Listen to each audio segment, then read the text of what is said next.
ചേച്ചി നീ എന്തിനാ അതെടുക്കുന്നേ? ഇതെന്താ ചെയ്തേ? അബിയുടെ കർച്ചീഫിനെ നീ ദൂരെ എറിഞ്ഞു. അബിയുടെ ഫാൻസ് ഇതിനു വേണ്ടി എന്തൊക്കെ ചെയ്യുന്നറിയോ? They can die for this. എന്നാൽ ഇതിനെ കഴുകി ഫ്രെയിം ചെയ്ത് ചുവരി തൂക്കിയിട്ടേക്ക്.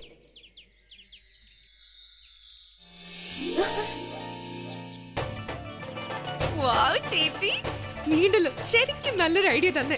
ഇത് ഡ്രോയിങ് റൂമിലായിരിക്കും എന്റെ റൂമിലായിരിക്കും നന്നായിരിക്കുന്നേ? എന്റെ റൂമിലായിരിക്കും അല്ലേ? ആദ്യം ഇത് പോയി കഴുകണം, എന്നിട്ട് വേണം വോളിൽ തൂക്കാൻ.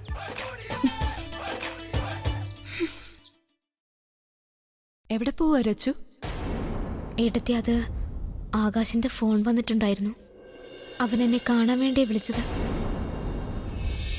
അവന്റെ അമ്മ എന്നോട് കാണിച്ചതിനൊക്കെ അവന് ക്ഷമ പറയണമെന്ന്. അതൊക്കെ നിനക്ക് ക്ഷമിക്കാൻ പറ്റുമോ? എനിക്ക് പറ്റില്ല. എന്നാൽ എന്നോട് ചെയ്തതിനൊക്കെ എനിക്ക് പകരം ചോദിക്കണമെന്നുണ്ട്. അവൻ കാരണം എന്റെ ഏട്ടൻ എന്നോട് മിണ്ടുന്നില്ല. അമ്മയും വളരെ വിഷമിക്കുന്നുണ്ട്. നോക്ക് രച്ചു, നീ അയാളെ കാണാനാണ് പോകുന്നതെങ്കിൽ വളരെ ശ്രദ്ധിക്കണം. ഇക്കാര്യത്തെക്കുറിച്ച് നിങ്ങൾ ഇതുവരെ സംസാരിച്ചിട്ട് കൂടിയില്ല. അയാൾക്ക് പറയാനുള്ളത് എന്താണെന്ന് കേൾക്കണം. പിന്നെ ജീവിതം നിന്റേതാണ്, അതുപോലെ തീരുമാനവും നന്നായി ആലോചിച്ച് തീരുമാനിക്ക. നീ എന്ത് തീരുമാനം എടുത്താലും ഞാൻ ഒപ്പം ഉണ്ടാവും. താങ്ക്സ് ഏട്ടത്തി. പോയിട്ട് വരാം. രച്ചുന് അവളുടെ സ്നേഹം കിട്ടിയെങ്കിൽ എനിക്കോ കിട്ടിയില്ല. അതുകൊണ്ട് എനിക്ക് അവളുടെ വിഷമം മനസ്സിലാക്കാൻ പറ്റും. എന്താ വിഷമിച്ചിരിക്കുന്നേ? നീ ഇത്രയ്ക്ക് ഒന്നുമില്ലമ്മ. ഇത്ര സന്തോഷത്തിന്റെ സമയത്തും എല്ലാവരും പെട്ടെന്ന് എന്താ സങ്കടത്തിലായത്? ഞാനുണ്ടല്ലോ. അത് മാധവിയും സുരേഷും നിന്റെ സുരേഷിന്റെ കല്യാണക്കാര്യം സംസാരിക്കാൻ വിട്ടുപോയി. ഡേറ്റ് കുറിക്കണ്ടേ? രചനയുടെ പ്രശ്നങ്ങളൊക്കെ ഒതുങ്ങുമ്പോഴേക്കും ഞാൻ സമയം നോക്കി മാധവിയോട് നിന്റെ സുരേഷിന്റെ കല്യാണക്കാര്യം സംസാരിച്ചോളാം. അതുവരെയും വിഷമിക്കല്ലേ. അമ്മയോടിപ്പോ സത്യം പറയാൻ പറ്റില്ല. സുരേഷിന് വാക്ക് കൊടുത്തതാ. പറയുമ്പോ നമ്മൾ ഒരുമിച്ച് പറയൂന്ന്. നിന്നെ ഒരുപാട് നാൾ ഈ വീട്ടിൽ വെച്ചോണ്ടിരിക്കില്ല. അതെ, നമ്മുടെ മണ്ഡപം എങ്ങനെ അലങ്കരിക്കുമെന്നറിയോ? അയ്യേ, ഇത്രയധികം ചെളിയും പൂശി നീ എവിടുന്നാ വരുന്നേ? നോക്ക, ഞാനൊരു ചായ ഉണ്ടാക്കി തരാം. നിന്റെ ആ കട്ടൻ ചായ, പിന്നെ കൂട്ടത്തില് ഇഞ്ചി ഇട്ടേക്കാം. നിനക്കിഷ്ടമല്ലേ? അപ്പോഴേക്ക് നീ പോയി എന്താ ഇഞ്ചി ഇടിഞ്ഞ്. എനിക്കറിയാം നിനക്ക് ആ തരിതരിയായിട്ടുള്ള ഇഞ്ചി കഷ്ണം ഇഷ്ടമാണെന്ന്. ഞാൻ ഇപ്പൊ കൊണ്ടുവരാം.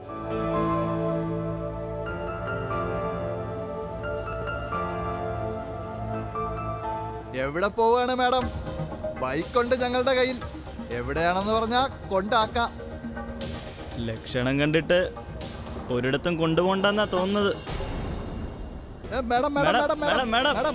അടിക്കുകയാണെങ്കിൽ ഞങ്ങളുടെ കൂടെ ടൈം പാസ് ചെയ്യാം. ഈ DNA ടെസ്റ്റ് എന്ന് പറഞ്ഞാൽ എന്താ? അച്ഛമ്മ, അതൊരു ചെറിയ ടെസ്റ്റാണ്. അതിലൂടെ അറിയാൻ കഴിയും ആകാശ ആ കുഞ്ഞിന്റെ അച്ഛനാണോ അല്ലയോ എന്ന്. നോക്കിയ അച്ഛമ്മേ. ഭ്രാന്ത് പിടിച്ചോ നിങ്ങൾക്കെല്ലാം? ആദ്യം ഇതെന്താ കണ്ടുപിടിക്കാത്തത്? അവരിടയ്ക്ക് കാണുന്നുണ്ടായിരുന്നോ ഇല്ലയോന്ന്? അവർ പരസ്പരം സ്നേഹിച്ചിരുന്നോന്ന്? അമ്മേ, ഇതുവരെ ഇതുപോലും അറിയത്തില്ലേ ആ കുഞ്ഞ് ആകാശിന്റേത് തന്നെ ആണോന്നറിയാനാ. പിന്നെ ആ കുട്ടിയും അവളുടെ സഹോദരനും DNA ടെസ്റ്റിനെ ആഗ്രഹിക്കുകയാണെങ്കിൽ ഞങ്ങൾക്കൊരു വിരോധവും ഇല്ല. അച്ഛമ്മ, എനിക്ക് തോന്നുന്നത് അതാണ് ശരിയെന്നാണ്. ആ കുട്ടി ആകാശിന്റെ ഫ്രണ്ട് ആയിരുന്നിരിക്കാം, ഗേൾ ഫ്രണ്ട് ആയിരുന്നിരിക്കാം. പക്ഷെ ഇവിടെ കാര്യം കുറച്ചുകൂടി മുന്നോട്ട് പോയിരിക്കുന്നു. എന്റെ അഭിപ്രായത്തിൽ അതിന് പ്രൂഫ് വേണമെന്നാണ്. എല്ലാ തവണയും പെൺകുട്ടികൾക്ക് തന്നെ പ്രൂഫ് നൽകേണ്ടി വരുന്നത് എന്തുകൊണ്ടാണ്? നിങ്ങൾക്ക് തോന്നുന്നത് ചെയ്തോ.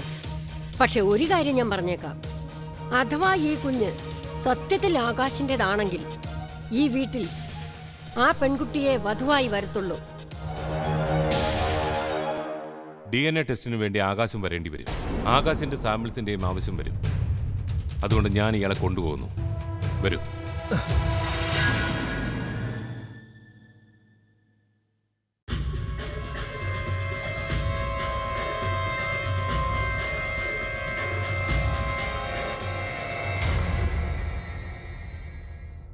DNA ടെസ്റ്റ് എന്ന് കേട്ടപ്പോഴേ അമ്മ ഇത്രയ്ക്ക് ദേഷ്യപ്പെടുകയാണെങ്കിൽ ഇതിന്റെ പ്രൂഫ് വരുമ്പോ ആകാശാണ് ആ കുഞ്ഞിന്റെ അച്ഛനെന്ന് അറിയുമ്പോ സ്ഥിതി എന്തായിരിക്കും? മിസ്റ്റർ ഗോവിന്ദ് മേനന്റെ ഫയൽസ്. ആന്റി, ഏതൊക്കെ ക്ലയൻസ് ഉണ്ടോ പ്ലീസ് ഇൻഫോം എവരിവൺ. എല്ലാവരുടെയും പേര് എനിക്കൊരു പേപ്പറിൽ വേണം. ഫോൺ നമ്പറും അഡ്രസ്സും.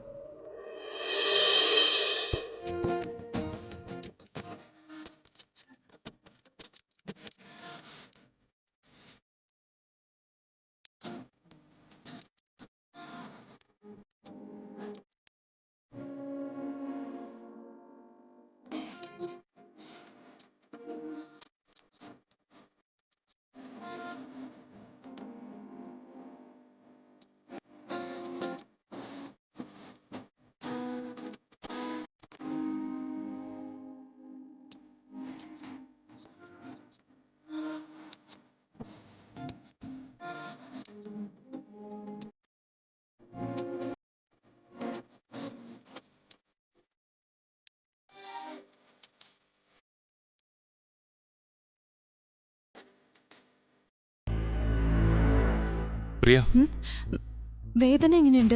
അത് കുഴപ്പമില്ല. എന്തു പറ്റി? പ്രിൻസിപ്പൽ സാർ എന്തോ അത്യാവശ്യ കാര്യത്തിന് വിളിപ്പിച്ചതാ, എന്താന്ന് അറിയില്ല. ശരി, ഞാൻ പോയി കാണാം. സൂക്ഷിച്ചു പോണേ.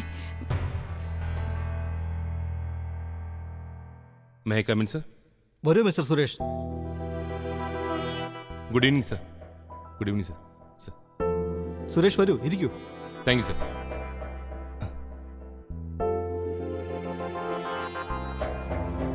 Thank you, sir. സാറിനെ വിളിപ്പിച്ചത്? സുരേഷിന്റെ സഹോദരിയെക്കുറിച്ച് ഞങ്ങൾ കേട്ടത് ഇറ്റ് ഈസ് വെരി ഡിസ്റ്റർബിങ്. പിന്നെ ഇന്നലെ അഭിയുടെ വീട്ടിൽ പോയി പ്രശ്നം ഉണ്ടാക്കിയത് അതും ഞങ്ങൾ അറിഞ്ഞു. ചിലപ്പോൾ നിങ്ങൾക്കറിയില്ലായിരിക്കും, പക്ഷെ ഈ കോളേജിലെ ട്രസ്റ്റീസിന് അഭിയെ വളരെ നന്നായിട്ട് തന്നെ അറിയാം. പിന്നെ അഭി ഈ കോളേജിലെ യൂത്ത് ഫെസ്റ്റിവലിൽ പെർഫോം ചെയ്യാൻ പോവുകയാണ്. Auto auto auto!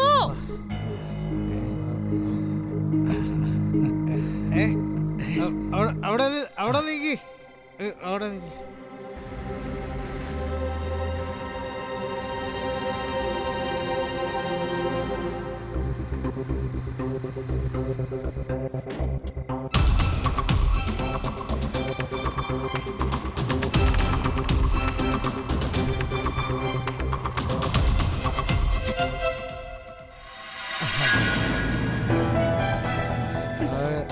Hello, door തുറക്ക്. നിങ്ങൾ എന്താ വിചാരിച്ച ഞാൻ പേടിച്ചു പോകുന്നു? പക്ഷെ ഹലോ മിസ്റ്റർ, ഞാൻ പേടിത്തോണ്ടി ഒന്നും അല്ല. നിങ്ങളുടെ വണ്ടിയുടെ നമ്പർ ഞാൻ നോട്ട് ചെയ്തിട്ടുണ്ട്. നാളെ ഞാൻ പോലീസ് സ്റ്റേഷനിൽ പോയി നിങ്ങളുടെ നമ്പർ കൊടുക്കും. അവിടെ നിങ്ങൾ മാവാട്ടിക്കൊണ്ടിരുന്നാ മതി. ഡോർ തുറക്ക്. നിങ്ങളോ? നിങ്ങളാണോ എന്റെ പിന്നാലെ കൂടിയത്? നാണല്ലേ നിങ്ങൾക്ക് ഇത്ര വൃത്തികെട്ട പണി ചെയ്യാൻ? ഹലോ, ഒരു മിനിറ്റ്. തന്റെ പിന്നാലെ കൂടിയൊന്നുമല്ല ഞാൻ എന്റെ വീട്ടിലേക്ക് പോവായിരുന്നു. അപ്പോഴാ തന്നെ കണ്ടത്, ഒറ്റയ്ക്ക് പോകുന്നതും കുറെ കള്ളുകൂടിയമാർ തന്റെ പുറകെ കൂടുന്നതൊക്കെ. അതുകൊണ്ട് ഞാനൊരു ലിഫ്റ്റ് ഓഫർ ചെയ്തത്. തനിക്ക് തോന്നിയത് ഞാൻ ലൈൻ അടിക്കാൻ നോക്കാണെന്ന്. ഞാൻ വിചാരിച്ചു ഒന്ന് സഹായിക്കാന്ന്, പക്ഷെ ഇനിയില്ല.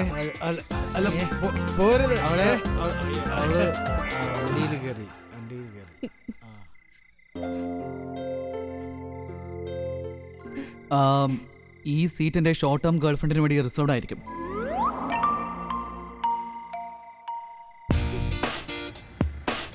അപ്പൊ നീ എന്നോട് കള്ളം പറഞ്ഞായിരുന്നു അല്ലേ നിനക്കൊരു ബോയ് ഫ്രണ്ടും ഇല്ലാന്ന്? നീ ആള് കൊള്ളാലോ. ഇപ്പൊ തന്നെ എത്ര പേരാ കൂടെ വന്നത്? അല്ല, സീരിയസ്ലി, അവരെല്ലാവരും ലിറ്ററലി നിന്റെ സ്നേഹത്തിൽ മയങ്ങി ആടുകയായിരുന്നില്ലേ?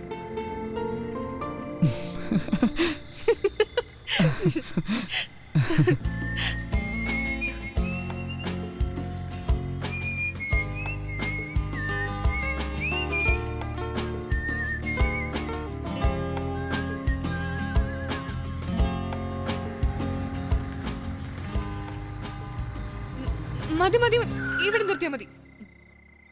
നീ ഇവിടെയാണോ താമസിക്കുന്നത്? അല്ല, ഞാൻ നിങ്ങളുടെ ഷോർട്ട് ടേം റിലേഷൻഷിപ്പിലെ ഗേൾ ഫ്രണ്ട്സ് ഇല്ലേ, അവരെ പോലെ ഡംബല്ല. എന്റെ വീട്ടിലെ അഡ്രസ് പറഞ്ഞുതരാം. തന്റെ വീട് ആ അടുത്ത സ്ട്രീറ്റിലല്ലേ, ആ ഗുരുഗ്രാമത്തിൽ? നിങ്ങൾക്ക് എങ്ങനെ അറിയാം? നിങ്ങൾ എന്റെ ഫോൺ ചെയ്യാറുണ്ടല്ലേ? ഹലോ, എനിക്ക് വേറെ പണിയുണ്ട്, നിന്റെ പുറകെ വരികയല്ല. പിന്നെ താൻ തന്നെയാ തന്റെ ജോബ് ആപ്ലിക്കേഷനിൽ സ്വന്തം അഡ്രസ് എഴുതിയിട്ടുള്ളത്. സോ മിസ് ജീനിയസ്, എനിക്ക് തന്റെ പുറകെ വരേണ്ട യാതൊരു ആവശ്യവുമില്ല. ഓഫ് കോഴ്സ്, നിങ്ങൾക്ക് അതിന്റെ ആവശ്യമില്ലല്ലോ. നിങ്ങൾക്ക് ഒരുപാട് ഗേൾ ഫ്രണ്ട്സ് ഇല്ലേ? ഇറങ്ങും. ഐ റിയലി ഹോപ്പ് തന്റെ പുറകെ തന്നെ സ്നേഹിക്കുന്ന ആരെങ്കിലും ഒക്കെ വരട്ടെ എന്ന് കുറച്ചു മുന്നേ വന്ന പോലെ.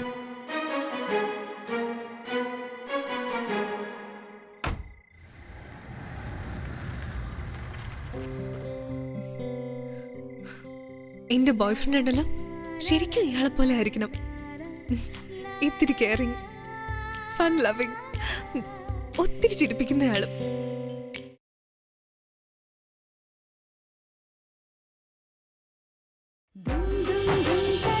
കല്യാണത്തിന്റെ ഉപഹാരം ആകാശിന്റെ ഒരു ഫ്രണ്ട് തന്നതാ. അവരുടെ ആഗ്രഹം ഇപ്പൊ തന്നെ ഇത് തുറന്നു നോക്കണമെന്ന്. എന്താ ഇത്? അതിന് ഞാനിത് കണ്ടോ? എനിക്ക് എങ്ങനെ അറിയാം ഇതിനകത്ത് എന്താണ്? ഇത് നിങ്ങളുടെ പുരുഷത്വത്തിന്റെ തെളിവാ.